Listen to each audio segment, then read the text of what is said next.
A guten Erev Shabbos, everybody. Ephraim Schwartz calling you not from Eretz Yisrael. I am actually in, I actually would say, close to Eretz Yisrael. I'm in Eretz Ha'amim. This is Monsey, New York.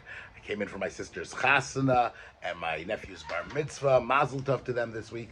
And this week here in Chutz La'aretz, I come to Parshas Chukas, which is really the transition of us, of Klal Yisrael, going from Golus, from the Midbar, going back to Eretz Yisrael as well. In fact, we begin to conquer Eretz Yisrael in this week's Torah Parsha with the conquering of the Golan Heights, with Sichon, with Moab, and being conquered, the Bashan with Og. So it's the beginning of return to Eretz Yisrael. So here I am in Midbar, but at least connecting to you guys with a feeling and a connection to Eretz Yisrael as well.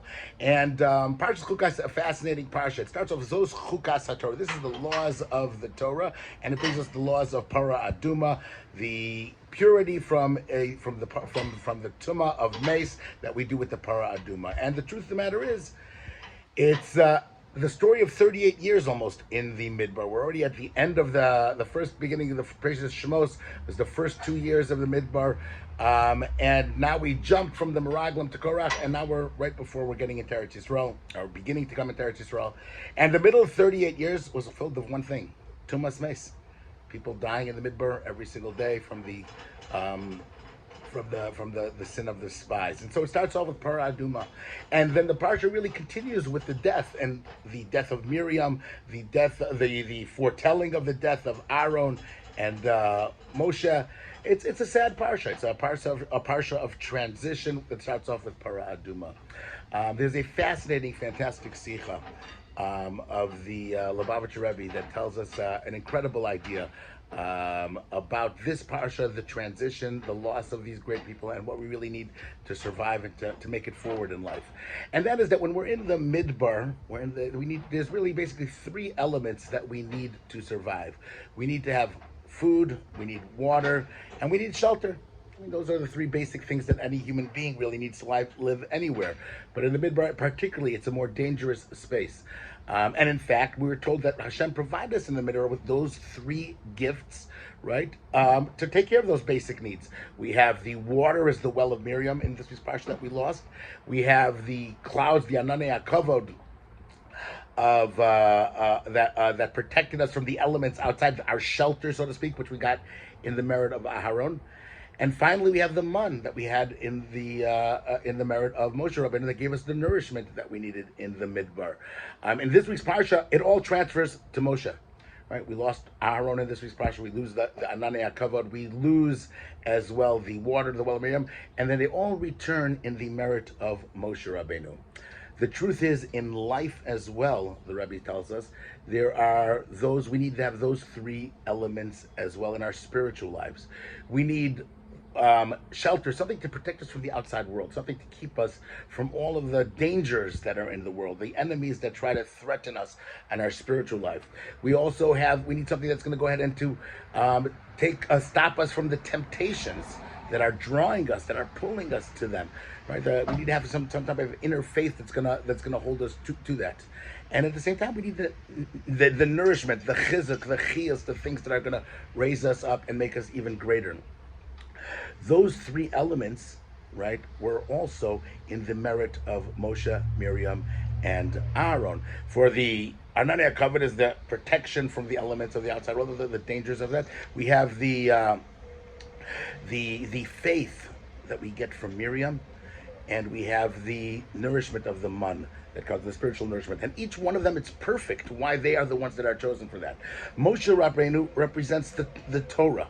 He's the one who gave us that spiritual nourishment, the man, which corresponds to the Torah, that's going to give us the strength that we need to move forward.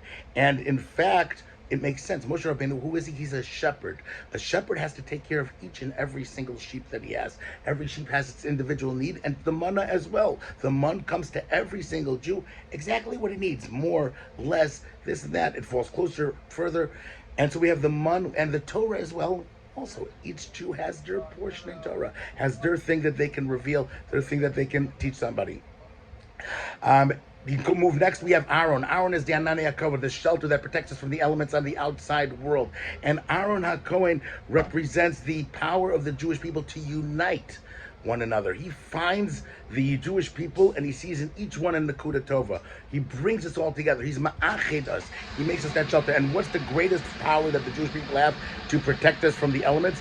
The greatest power that we have to protect us from the outside world is our communities, our Aaron, our clouds of glory that the Jewish people contain. When we're all united, we're all getting together, and that's what Aaron HaKohen does. He is that shelter, those clouds of glory that we have, and that protects us. And finally, we have Miriam. Miriam is that faith.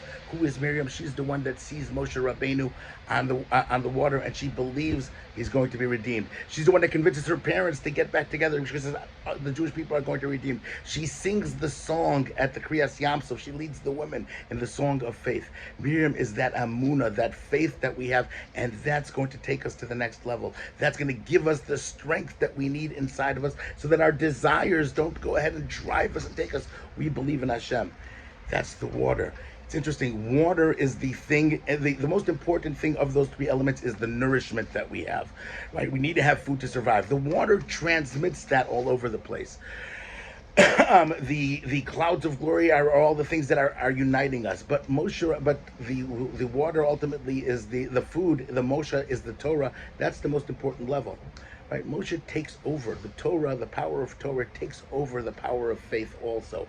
That'll also transmit it after the death. The Torah will unite the Jewish people as well. It brings us all closer together. That's the idea that this week, Zos Chukas HaTorah, this is the Parsha of the Torah. This is the one that brings us together, that unites the Jewish people. And the Torah is that force that we have. Interestingly enough, here in Golis, Eretz Yisrael also has those three powers. Eretz Yisrael has the power to unite us. Eretz Yisrael has the power that has an Eretz Nachle Mayim. It has springs. It has water. Eretz Yisrael is the fruits, the land, the food, the nourishment. And Eretz Yisrael, Eretz Yisrael is Machkim. It brings us all together. As a result of that, right, the merit of Eretz Yisrael, the merit of Torah. There's our bar mitzvah boy over there. He wants to say hello to everybody. Mazel tov, mazel tov. The bar mitzvah boy should be zocha to have Torah, to have Emunah, to go ahead and to unite all of Klal Yisrael, and we should be zocha to go ahead and see Mashiach Tzidkenu together. When I go back, you should all come back with me to Eretz Yisrael on wings of eagles. Have a great Shabbos.